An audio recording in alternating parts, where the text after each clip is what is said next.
सो शिष्यता है ना, discipleship class. और आज का जो हमारा विषय है वो है कवरिंग, है ना। हिंदी में बोलेंगे तो छत्र छाया, और इंग्लिश में कवरिंग। सो हर विश्वासी को क्या है, परमेश्वर ने कवरिंग दिया है, और हमें उस कवरिंग के अंदर रहना चाहिए, और उसमें क्या है, बढ़ना चाहिए। तो बाइबल में अलग अलग तरीके की कवरिंग की बात करता है। तो हम इस जो कवरिंग का है इसको दो पार्ट में करेंगे, है ना। तो सात चीजें हम क्या है कवरिंग के ऊपर पढ़ेंगे, जो सात बहुत क्या है इम्पोर्टेंट है एक विश्वासी के जीवन में। सात महत्वपूर्ण जो कवरिंग है उनके बारे में हम पढ़ेंगे, है ना। सो यशायाह का 28 अध्याय का 20 वचन हम पढ़ेंगे, 20।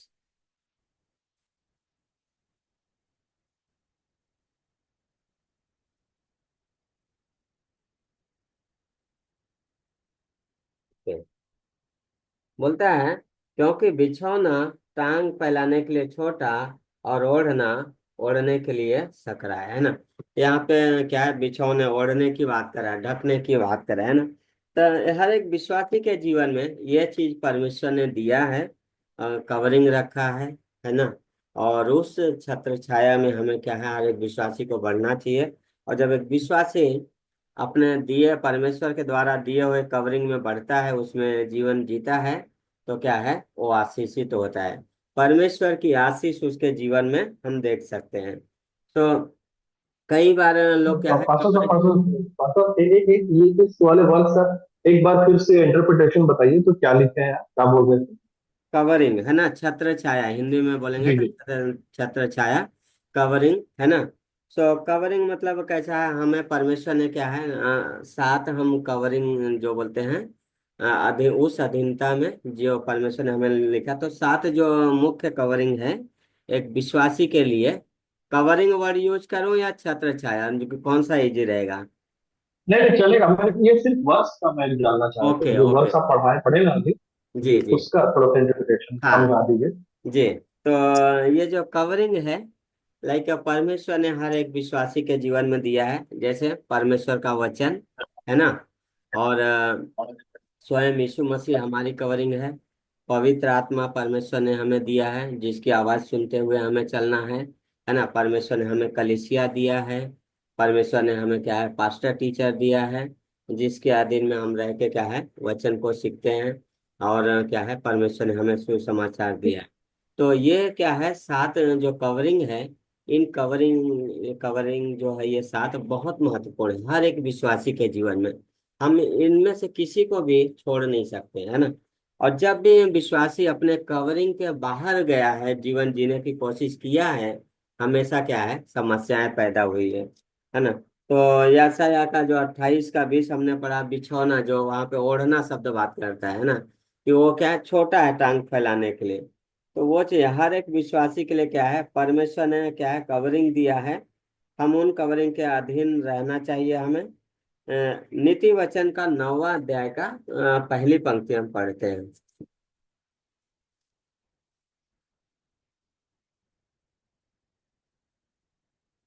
बोलता है, बुद्धि ने अपना घर बनाया, और उसके सातों खंभे गढ़े हुए, है ना। यहाँ पे बुद्धि की बात करता है, उसके सात खंभे हैं, और जो गढ़े हुए हैं, जो क्या है, मजबूती को भी दर्शाते हैं। तो एक विश्वासी के जीवन में क्या है, परमेश्वर ने ये सात कवरिंग दिया ना, वो क्या है, सात खंभे क्या है। एक विश्वासी के जीवन में क्या है, ये सात जो क्या है बहुत मजबूत है। यही है, परमेश्वर का वचन है, और स्वयं यीशु मसीह है, पवित्र आत्मा परमेश्वर है, कलीसिया दिया है, पास्टर टीचर दिया है, सुसमाचार है ना। तो ये जो क्या है बहुत महत्वपूर्ण है एक विश्वासी के लिए। और इसके अधीन क्या है, हमें बढ़ना है ना। सो बुद्धि ने क्या है अपना घर बनाया, उसके सातों खंभे गड़े हुए हैं। तो हर एक विश्वासी के जीवन में सात महत्वपूर्ण कवरिंग है। और जब भी विश्वासी अपने कवरिंग के बाहर जीता है, तो क्या है, बहुत ही समस्याएं पैदा हो जाती है। जैसे कि उत्पत्ति के तीसरे अध्याय में हम जाएंगे। सो आज पहला जो हम देखेंगे वो है परमेश्वर का वचन, है ना। तो पहला जो हम देखेंगे वो है परमेश्वर का वचन, उत्पत्ति के तीसरे अध्याय में जाएंगे। तो दो हम कवर करेंगे, परमेश्वर का वचन और प्रार्थना की कवरिंग, है ना। तीसरा अध्याय। तो यहाँ पे जब हम देखते हैं, तीसरा अध्याय पहली कुछ पंक्तियां पढ़ते हैं। बोलता है, यहोवा परमेश्वर ने जितने बनैले पशु बनाए थे उन सब में सर्प धूर्त था। उसने स्त्री से कहा, क्या सच है कि परमेश्वर ने कहा तुम इस वाटिका के किसी वृक्ष का फल न खाना? स्त्री ने सर्प से कहा, इस वाटिका के वृक्षों के फल हम खा सकते हैं, पर जो वृक्ष वाटिका के बीच में है उसके फल के विषय में परमेश्वर ने कहा है कि ना तो तुम उसको खाना और न उसको छूना, नहीं तो मर जाओगे। तब सर्प ने स्त्री से कहा, तुम निश्चय न मरोगे, वरन परमेश्वर आप जानता है कि जिस दिन तुम उसका फल खाओगे उसी दिन तुम्हारी आंखें खुल जाएंगी और तुम भले बुरे का ज्ञान पाकर परमेश्वर के तुल्य हो जाओगे।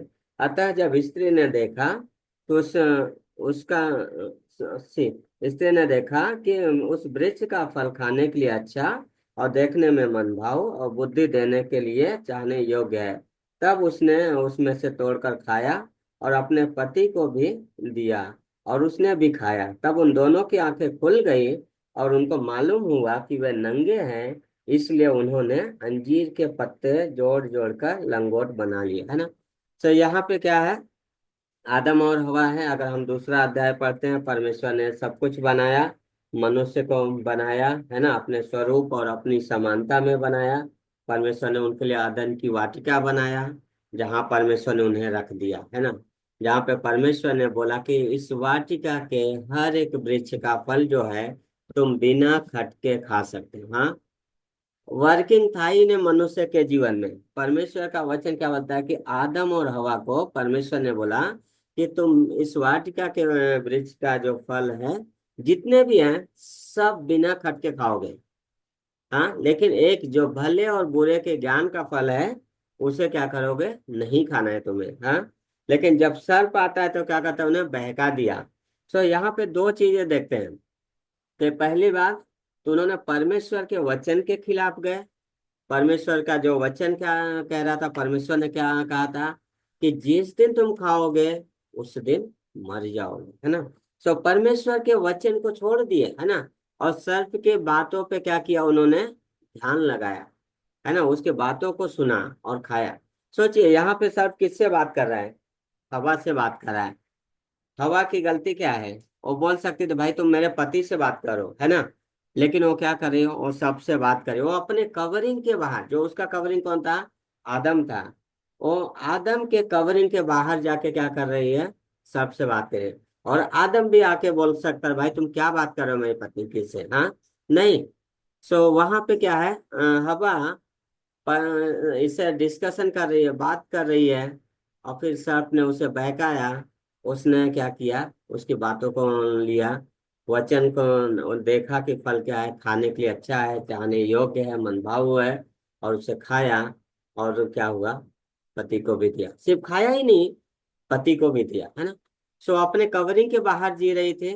हाँ, आदम के पास लेके गई नहीं गई उस बात को। हाँ, और परमेश्वर के वचन को जब वो क्या वो ऐड किया वहां पे कि परमेश्वर ने बोला खाना भी नहीं और छूना भी नहीं।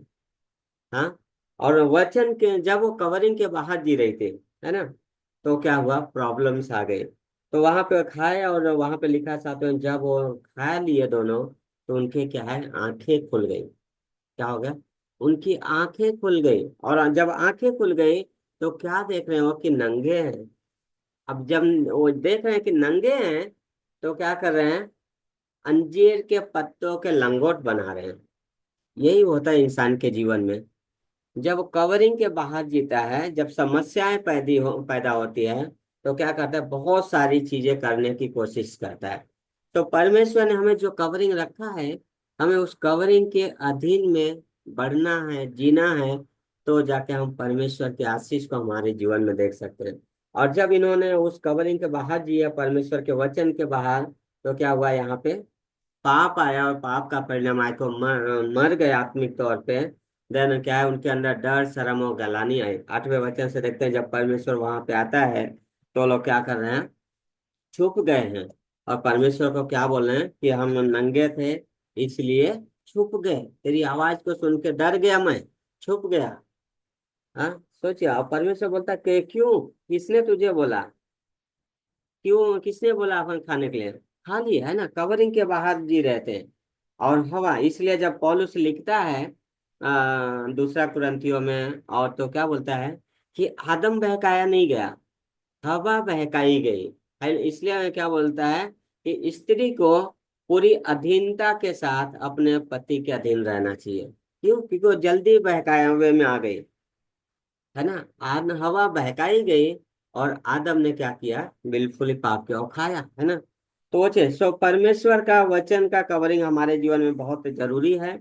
और परमेश्वर का वचन कहता है कि परमेश्वर ने कहा था कि भले बुरे का ज्ञान का जो फल है उसे नहीं खाना है।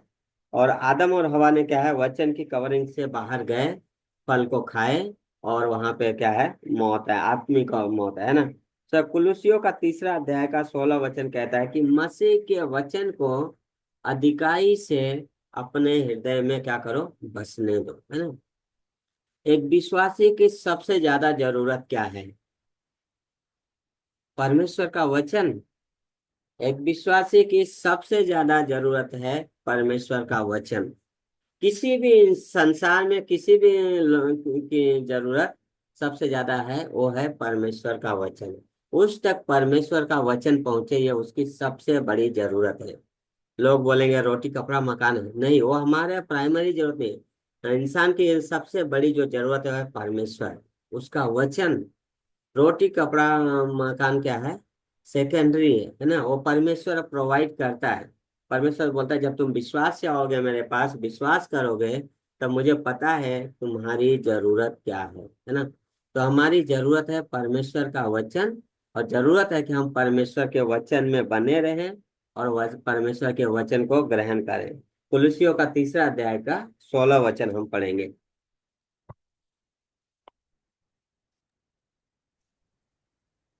मसीह के वचन को अपने हृदय में अधिकाई से बसने दो, और सिद्ध ज्ञान सहित एक दूसरे को सिखाओ और चिताओ, और अपने अपने मन में अनुग्रह के साथ परमेश्वर के लिए भजन और स्तुति गान और आत्मिक गीत गाओ। है ना। तो क्या बोला, मसीह के वचन को अधिकाई से अपने हृदय में क्या करो, बसने दो, है ना। हाँ, ये नहीं बोला है सोशल मीडिया को ज्यादा देखो, ये करो, है ना। क्या बोला, मसीह के वचन को। पौलुस जब कलीसिया को प्रोत्साहित कर रहा है, लिख रहा है, तो क्या बोल रहा है, मसीह के वचन को क्या करो, अधिकाई से बसने दो, और एक दूसरे को सिखाओ, चिताओ, है ना। कुछ चीजें करना है ना। क्या कहा, मसीह के वचन को अपने हृदय में, है ना, अधिकाई से बसने दो, और सिद्ध ज्ञान से क्या करो, एक दूसरे को सिखाओ, चिताओ, और अपने अपने मन में क्या है, अनुग्रह के साथ परमेश्वर के लिए भजन और स्तुति और आत्मिक गीत गाओ, है ना। सो ये चीजें होता है जब एक विश्वासी वचन के जीवन में बढ़ता है, वचन ग्रहण करने लगता है, वचन पे मनन करने लगता है, तब बाकी चीजें उसके जीवन में होती है। जब वो क्या करता है, अनुग्रह में बढ़ता है, और क्या करता है, वो परमेश्वर के लिए गीत गाता है ना। एक है कि मैं क्या है, गीत गाऊं, मेरा हृदय कहीं और रहेगा।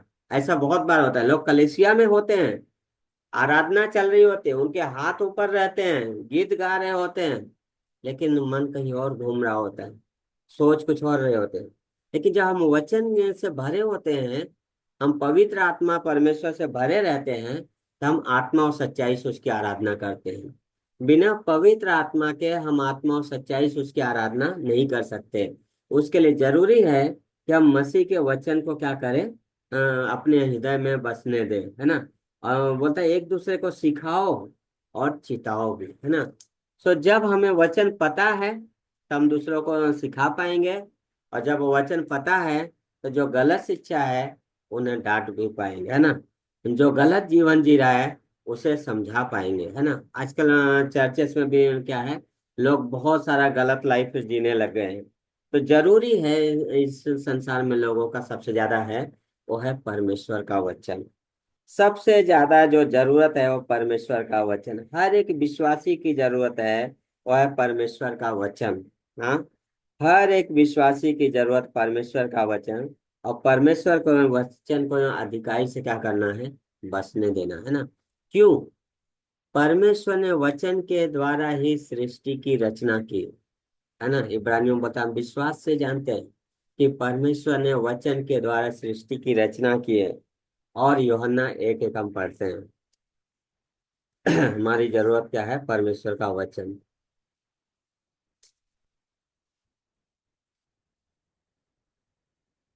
बोलता है, आदि में वचन था और वचन परमेश्वर के साथ था और वचन परमेश्वर था।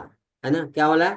आदि में वचन था, वचन परमेश्वर के साथ था, वचन परमेश्वर था। यही आदि में परमेश्वर के साथ था।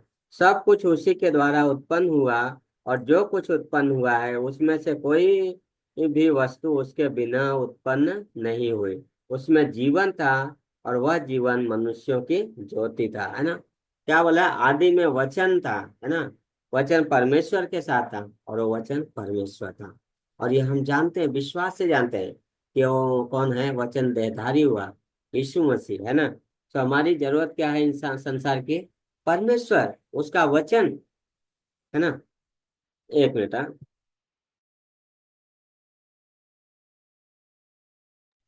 हाँ, तो हमारी सबसे बड़ी जरूरत है परमेश्वर का वचन। है ना, हम उस पर मनन करें, उसे अध्ययन करें। पौलुस भी बोला है कि मसीह के वचन को अधिकाई से अपने हृदय में बसने दो। परमेश्वर के साथ क्या है? हमें बढ़ना है वचन में। है ना, हमारी सबसे बड़ी जरूरत है कि हम क्या है? परमेश्वर के वचन को ग्रहण करें, और जब हम ग्रहण करेंगे तो हम दूसरों को सिखा सकेंगे। है ना, दूसरों को चिता सकेंगे। पता है पौलुस दूसरा तिमुती में जहाँ पे बोलता है कि आने वाले समय में, हाँ, उस वचन को पढ़ते हैं। पहला तिमुती 4 है।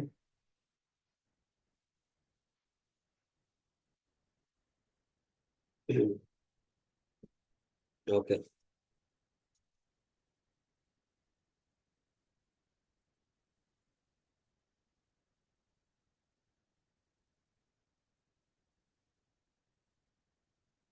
पहला तिमुती 4 अध्याय क्या बोलता है? परंतु आत्मा स्पष्टता से कहता है कि आने वाले समयों में कितने लोग भरमाने वाली आत्माओं और दुष्टात्माओं के शिक्षाओं पर मन लगाकर विश्वास से बहक जाएंगे। यह उन झूठे मनुष्यों के कपट के कारण होगा, जिनका विवेक मानो जलते हुए लोहे से दागा गया है। क्यों हमें वचन की जरूरत है? वचन की कवरिंग की हमें जरूरत क्यों है? क्योंकि आत्मा ये बोल रहा है कि लोग आने वाले समय में विश्वास से भटक जाएंगे। अगर हम वचन को नहीं जानेंगे, वचन में नहीं बने रहेंगे, परमेश्वर के वचन के कवरिंग में नहीं रहेंगे, तो हम गलत शिक्षाओं पे मन लगाएंगे। आज लोग चमत्कार के पीछे भाग रहे हैं, परमेश्वर के पीछे नहीं जा रहे, चमत्कार के पीछे। है ना, भविष्यवाणियों के पीछे कि तुम भविष्य, लोग परमेश्वर से सुनने के बजाय भविष्यवक्ताओं के पीछे भागते हैं। है ना, कि वो भविष्यवाणी मेरे बारे में क्या बोलेगा। ये देखो कि परमेश्वर क्या बोलता है, परमेश्वर आपके बारे में क्या सोचता है, और परमेश्वर ने वचन में दिया है। और हमें उस वचन के कवरिंग में रहने की जरूरत है ना। तो लोग वचन आत्मा स्पष्ट कह रहा है कि आने वाले समय में लोग भटक जाएंगे विश्वास से। और यही है कि जब इंसान वचन को हम ग्रहण करना बंद कर देते हैं तो हम ठंडे पड़ने लग जाते हैं। इसलिए हमें वचन की कवरिंग बहुत जरूरी है। वचन पढ़ना जरूरी है, हमें मसीह की जरूरत है सबसे ज्यादा। है ना, हमें वचन के कवरिंग में रहना जरूरी है ना। और उसके साथ में हमें परमेश्वर ने एक और कवरिंग दिया है, वो है प्रार्थना। है ना, सो प्रार्थना क्यों जरूरी है? प्रार्थना सिर्फ हमारे यह सिर्फ जरूरत की चीजें मांगना नहीं है। प्रार्थना हमें परमेश्वर के करीब लेके जाती है। हाँ, प्रार्थना वो है जिसके द्वारा हम परमेश्वर के करीब जाते हैं। है ना, जहाँ पे हम नम्र होते हैं, जहाँ पे हम अपनी बातें परमेश्वर के सामने रखते हैं, और परमेश्वर हमारी बातें सुनता है ना। इस तरीके से जब हम प्रार्थना करते हैं तो परमेश्वर हमें क्या करता है? हमारी सुनता है। हाँ, जब हम प्रार्थना करते हैं तो परमेश्वर हमारी सुनता है। और जब हम बाइबल पढ़ते हैं तो परमेश्वर हमारे क्या है? हर एक प्रार्थनाओं का उन वचनों के द्वारा क्या करता है? उत्तर देता है ना। सो अगला है प्रार्थना। है ना, तो यीशु मसीह ने एक चीज जो ज्यादा विश्वासियों करने के लिए बोला, हम पौलुस के जीवन से देखते हैं, पतरस के जीवन में देखते हैं, यूहन्ना के जीवन में देखते हैं, और यीशु मसीह ने भी स्वयं ये शिक्षा दिया है। और हर एक जितने क्या है कलीसिया में पहले से जो रहे हैं उनके जीवन से एक चीज हम देखते हैं, वो है प्रार्थना का जीवन, जो अधिकाई से था। पर जितना हम प्रार्थना के में मजबूत होते हैं, उतना हम परमेश्वर के हृदय को समझ सकते हैं। प्रार्थना और वचन ये दोनों बैलेंस लेके चलना चाहिए हमें, है ना। कई लोग से प्रार्थना में ज्यादा समय बिताते हैं, यस अच्छा है, लेकिन हमें वचन को भी ग्रहण करना है ना। और स्वयं पवित्र आत्मा परमेश्वर हमारे लिए प्रार्थनाएं करता है। स्वयं यीशु मसीह ने हमारे लिए प्रार्थना किया। लूका का आई थिंक 10 अध्याय का 32 वचन है ना, जहाँ पे यीशु मसीह ने पतरस को बोला, हे पतरस, शैतान ने तुम्हें मांग लिया है, पर मैंने तुम्हारे लिए प्रार्थना किया है कि तुम्हारा विश्वास जाता न रहे। हाँ, यीशु मसीह प्रार्थना करें। देन पौलुस क्या बोलता है कि परमेश्वर के उससे 6वें अध्याय में पौलुस बोलता है कि मसीह में और उसके शक्ति के प्रभाव में क्या करो, बलवंत हो जाओ। यहाँ बलवंत होना है, मसीह में और उसके शक्ति के प्रभाव में बलवंत हो जाओ। देन बोलता है परमेश्वर के सारे हथियार क्या करो, बांध लो, है ना। क्या करना है, परमेश्वर के सारे हथियार बांध लो, आत्मा की तलवार, है ना, विश्वास की ढाल, ये सारे वचन। देन फिर बोलता है लेके खड़े रहो जो उसका वचन है, ताकि वो दुष्ट के जलते हुए तीरों को बुझा सको। जब अगर मेरे पास वचन की कवरिंग है, अगर मैं वचन में हूँ, वचन को ग्रहण कर रहा हूँ, तो जब कोई भी विचार मेरे अंदर आएगा जो सही नहीं है परमेश्वर की ओर से, तो मैं उसे समझ पाऊंगा और बोलूंगा कि मेरे बारे में बाइबल में क्या लिखा है। एक मिशनरी थे, I think so Martin Luther, उन्होंने एक सेंटेंस इस तरीके से बोला था कि जब भी शैतान आता है मेरे पास, बोलता है कि क्या है, यहाँ पे दरवाजा खटखटाता है, बोलता है कि क्या है, मार्टिन लूथर है क्या, तो यीशु मसीह मेरे अंदर से बोलता है कि वो मार्टिन लूथर मर गया, अभी यहाँ पे मैं रहता हूँ, वो चला जाता है। लेकिन अपने आप को मैं वो याद दिलाता हूँ कि अब मैं जीवित न रहा, मसीह यीशु मुझ में जीवित है। गलातियों का 2:20, है ना। कैसे पता चलता है कि यीशु मसीह मेरे अंदर है? जब मैं उस वचन को लेता हूँ। हाँ, कैसे पता चलता है? कैसे पता चलता है कि हमारा शरीर पवित्र आत्मा का मंदिर है? जब मैं वचन को पढ़ता हूँ। हाँ, वचन में लिखा है, इसलिए हमें वचन की जरूरत है। और जब वचन हमारे पास रहेगा, जब विचार आएंगे, चीजें आएंगे, तो बोल पाऊंगा वचन में लिखा है कि ये शरीर पवित्र आत्मा का मंदिर, ये शरीर परमेश्वर का मंदिर, इसमें परमेश्वर यीशु मसीह निवास करता है ना। और हमें क्या है, प्रार्थना में बढ़ते जाता है। पौलुस बोलता है मेरे लिए भी प्रार्थना करो। सोचिए, हम और आप कई बार सोच सकते हैं अरे पास्टर को प्रार्थना की क्या जरूरत है, लेकिन पौलुस जो प्रेरित रहा है, जो यीशु मसीह से स्वयं शिक्षा ग्रहण किया है, वो क्या बोल रहा है, मेरे लिए भी प्रार्थना करो, है ना, ताकि प्रबल द्वार खोला जाए मेरे लिए, है ना। तो हर एक विश्वासी के लिए जरूरत है प्रार्थना। मेरे लिए व्यक्तिगत मेरी जरूरत है प्रार्थना, कलीसिया की जरूरत है प्रार्थना, संसार की जरूरत है प्रार्थना, और परमेश्वर की इच्छा है कि एक विश्वासी प्रार्थना में जीवन बिताए। हाँ, परमेश्वर की इच्छा है कि एक विश्वासी जो है वो प्रार्थना में जीवन बिताए, है ना। परमेश्वर चाहता है कि हम वचन पढ़ें, परमेश्वर चाहता है कि हम प्रार्थना में जीवन बिताएं। ये परमेश्वर की इच्छा है ना। कई बार हम बिना प्रार्थना किए सो जाते हैं, लेकिन हमें क्या है, हर छोटी बातों में क्या है, उसे धन्यवाद देना चाहिए। हर छोटी छोटी चीजों के लिए प्रार्थना करना चाहिए। बाइबल बोलता है कि निरंतर क्या करो, प्रार्थना में लगे रहो, है ना। निरंतर प्रार्थना में लगे रहो का मतलब क्या है, कुछ चीजों के लिए हम और आप प्रार्थना करते हैं, कई बार हम भूल जाते हैं, जब पवित्र याद आता है, इसका मतलब तुरंत प्रार्थना करो, है ना, निरंतर, है ना। जब भी याद है उसके लिए प्रार्थना करो। परमेश्वर क्या है, सुनता है। हमारा परमेश्वर क्या है, सुनता है। उस जिसने हमें कान दिया, उसके भी कान है, वो हमारी प्रार्थनाओं को सुनता है। इफिसियों का 3 अध्याय आखिरी में बोलता है, इसी कारण मैं पौलुस, जो तुम अन्य जातियों के लिए मसीह यीशु का बंदी हूँ, यदि तुमने परमेश्वर के उस अनुग्रह के प्रबंध का समाचार सुना हो जो तुम्हारे लिए मुझे दिया गया, अर्थात यह कि वह भेद मुझ पर प्रकाशन के द्वारा प्रकट हुआ, जैसा मैं पहले ही संक्षेप में लिख चुका हूँ, जिससे तुम पढ़कर जान सकते हो कि मैं मसीह का वह भेद कहाँ तक समझता हूँ, जो अन्य समयों में मनुष्यों की संतानों को ऐसा नहीं बताया गया था। जैसा कि आत्मा के द्वारा अब उसके पवित्र प्रेरितों और भविष्यवक्ताओं पर प्रकट किया गया है। अर्थात वह यह कि मसीह यीशु में सुसमाचार क्या है, सुसमाचार के द्वारा अन्य जाति लोग मिरास में साझी और एक ही देह और प्रतिज्ञा के भागी हो, है ना। सो पौलुस क्या बोल रहा है कि तुम अन्य जातियों के लिए मैं क्या है, बंदी हूँ। देन पौलुस बोलता है कि मैं उस पिता के सामने क्या है, घुटने टेक, 14 वचन बोलता है, मैं इसी कारण उस पिता के सामने घुटने टेकता हूँ, जिससे कि स्वर्ग और पृथ्वी पर हर एक घराने का नाम रखा जाए, है ना। सो पौलुस बोला मैं बंदी हूँ, है ना। और मुझे प्रकाशन के द्वारा, पवित्र आत्मा के द्वारा क्या है, प्रकाशन मिला है कि अन्य जातियों के तक क्या है, क्या पहुंचेगा, सुसमाचार के द्वारा वचन पहुंचेगा और उद्धार पाएंगे सुसमाचार के द्वारा, है ना।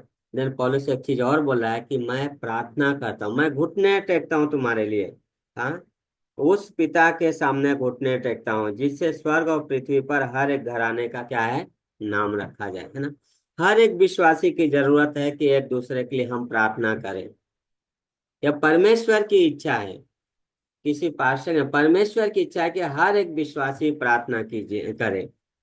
सोचिए, हम आप यहाँ पे हैं, इस संडे चर्च में भी मैं इस बात बोला था कि हम और आप किसी प्रार्थना के उत्तर हैं। किसी ने हमारे आप के लिए अकेले कमरे में जाके आंसू बहाया है और परमेश्वर ने उस आंसुओं का उत्तर दिया है, जिससे हम और आप उद्धार में हैं। हाँ, परमेश्वर ने उत्तर दिया है ना। हमारा और आपका जीवन बचाया गया है। हम आप ज्ञान हासिल करके नहीं आए हैं यहाँ पे। परमेश्वर ने क्या है, अनुग्रह दिया है। परमेश्वर ने किसी के प्रार्थना का उत्तर दिया है और हम और आप बचाए गए। और परमेश्वर का यही इच्छा है कि हर एक घराने का नाम क्या है, रखा जाए, है ना। और हर एक घुटना क्या है, घराने का नाम रखा जाए, कि वह अपनी महिमा के धन के अनुसार तुम्हें यह दान दे कि तुम उसके आत्मा से भीतरी मनुष्यत्व में सामर्थ पाकर बलवंत होते जाओ। ओके। ओके, अगर कैंसिल खत्म हो जाएगा तो हम वापस ज्वाइन करें, है ना। तो क्या बोल रहा है, पहली बात तो पौलुस बोला मैं प्रार्थना करता हूँ, पिता के सामने घुटने टेकता हूँ, जिससे स्वर्ग और पृथ्वी में हर एक घराने का नाम रखा जाए। दूसरा है परमेश्वर की वह क्या अपनी धन, महिमा के धन के अनुसार तुम्हें क्या है, दान दे।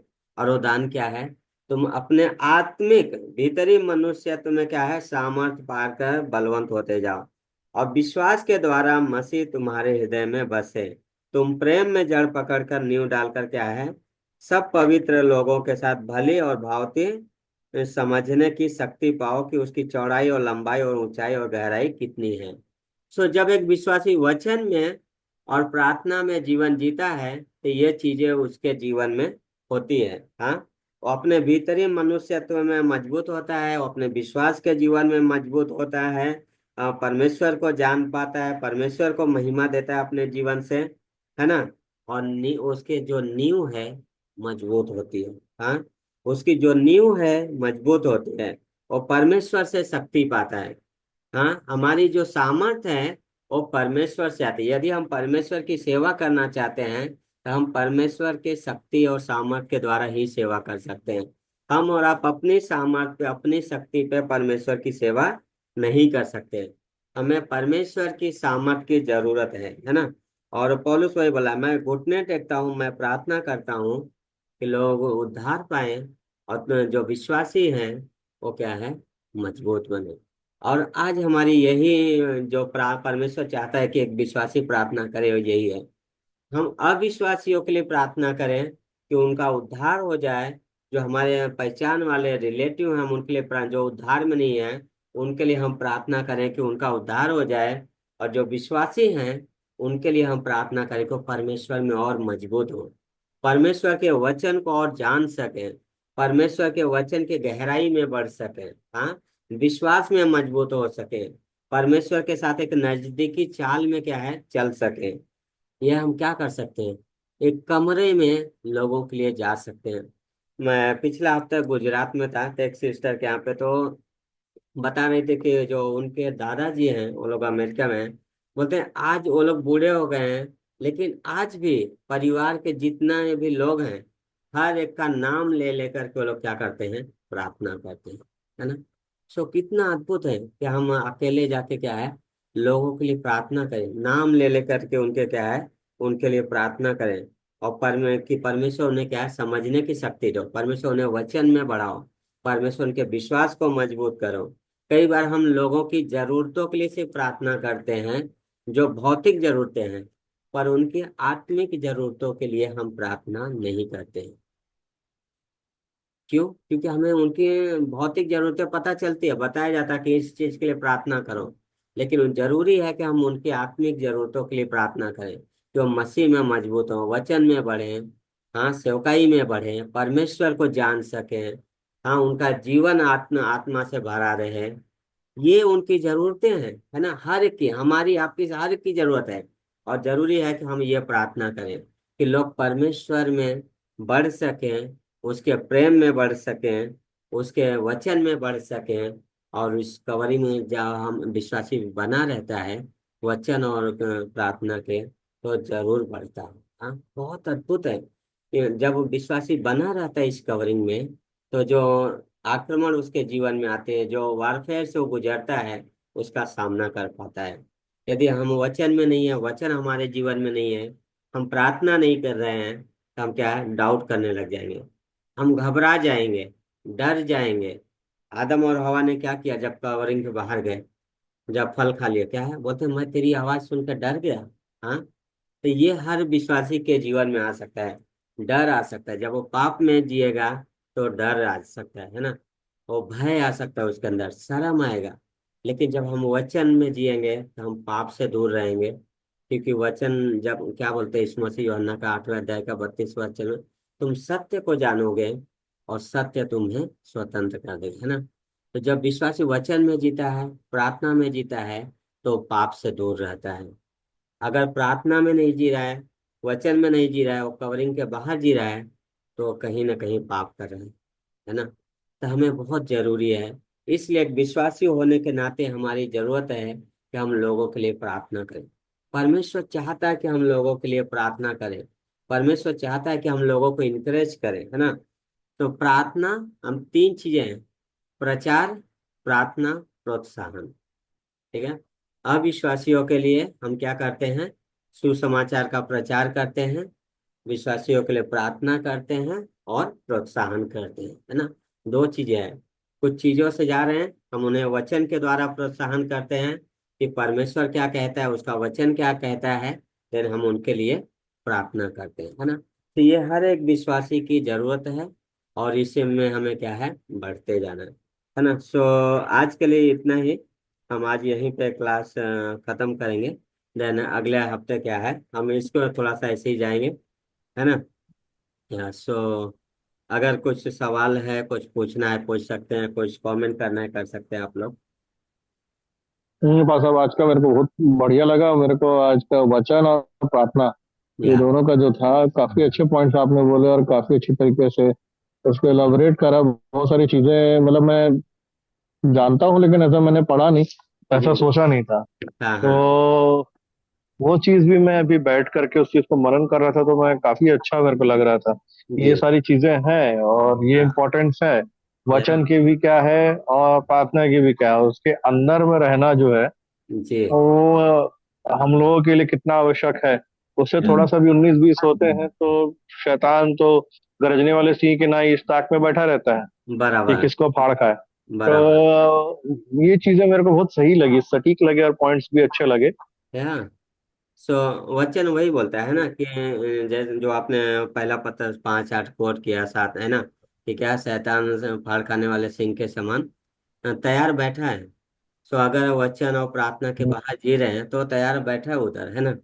तो वो चीज है, ये बहुत हाँ हाँ। जरूरत है हर एक विश्वास की, हमारा और ये भी बहुत व्यक्तिगत अच्छा जीवन। लगा कि हम लोग किसी के लिए भी प्रार्थना करते हैं, हाँ चाहे प्रभु का जन हो, चाहे कोई हाँ, भी हो, तो हम लोग सांसारिक और शारीरिक उनकी जो व्यथा है, उसको देख करके उसके लिए प्रार्थना मांगते हैं। कभी बराबर, इस चीज में गौर नहीं किया कि आत्मिक स्थिति के लिए भी हमें प्रार्थना मांगनी चाहिए। तो बहुत या अच्छा पॉइंट लगा मेरे को ये हाँ, चीज। वही है, सबसे ज्यादा जरूरत क्या है कि वो आत्मिक मजबूत हो, है ना, परमेश्वर में मजबूत हो, उस जी जी आत्मा जी। के जीवन में मजबूत हो, है ना। या जी जी जी जी। जी जी, सो तो मेरे को बहुत अच्छे लगे ये पॉइंट्स। जी, या मुझे भी। जी सिस्टर, आप कुछ बोलना चाहते हैं? हाँ, मुझे भी ये जो आत्मिक वाला जो मुझे है ना, ये भी मुझे बहुत अच्छा लगा, क्योंकि मैं भी प्रेयर करती हूँ। तो हाँ। हमेशा सबके मतलब ये जो कि जो फिजिकल नीड्स है, जो लाइफ का जो सब रिक्वायरमेंट्स है, जो सब है, उसके लिए ही सब करते हैं। जी। लेकिन इतना आत्मिक वाला जो आपने पॉइंट रखा, ये सच में मुझे भी बहुत अच्छा लगा। कि हम्म। मतलब हम लोगों के लिए कर सकते हैं, इसके लिए भी प्रेयर कर सकते हैं कि उनको भी वचन से उनको भी मतलब समझ मिले, और वो भी इसको समझे और जी। जाने, यीशु मसीह को जी। जाने। और बहुत अच्छा लगा मुझे भी आज का हाँ, ये पॉइंट। है ना। सो गुड, अच्छा है ना। बने रहिए, प्रार्थना कीजिए, परमेश्वर बात कर रहा है, अगुवाई हाँ कर रहा है ना। सो जी। हम जी हाँ। करते रहेंगे क्लास। और हम कल बैठेंगे, परसों आ रहे हैं वहाँ पे, बिलासपुर, हम्म। रायपुर, है अच्छा। ना। जी जी। आइए आइए, घर में आइए फिर आप। है ना जी, प्रेयर हाँ करते हैं, सर। है ना। हाँ ठीक है। धन्यवाद करते हैं प्रभु परमेश्वर, धन्यवाद पिता आज के इस दिन के लिए, इस समय के लिए पिता परमेश्वर। हम आपके पास आते हैं प्रभु जी, आपके अनुग्रह के सिंहासन के पास आते हैं। हम आपके वचन को सीख सकें, उस पे जान सके, उसके लिए धन्यवाद करते हैं प्रभु जी। सहायता कीजिए कि हम इन वचनों में जी सकें और आपकी महिमा कर सकें। धन्यवाद करते यीशु मसीह के नाम से हम प्रार्थना करते हैं। आमीन। आमीन आमीन। आमीन। So thank great. You. Thank thank you you pastor. Brother. Thank you. Okay brother, God bless you.